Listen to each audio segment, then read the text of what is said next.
Hello friends, சூப்பரான தக்காளி தோசை எப்படி பண்ணலான்னு பார்க்கலாம். இன்ஸ்டண்ட்டாக நான் வந்து 4 பல்லு வெள்ளைப்பூண்டு, 1 இன்ச்சுக்கு இஞ்சி, 4 தக்காளி பழத்தை 2ஆக கட் பண்ணி சேர்த்துருக்குறாங்க. கொஞ்சமாக உப்பு போட்டு 1/2 டீஸ்பூன் சீரகம் போட்டுக்கலாங்க.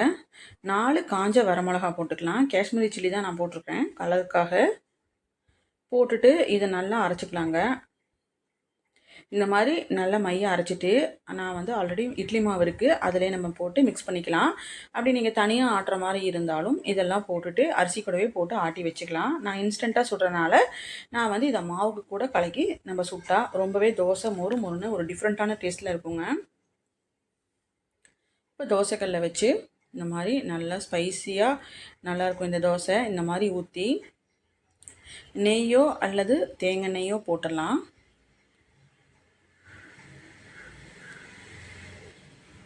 சூப்பராக பார்த்திங்கன்னா அவ்வளோ நல்லா மல்லிகைப்பூ மாதிரி தோசை வந்துருச்சு.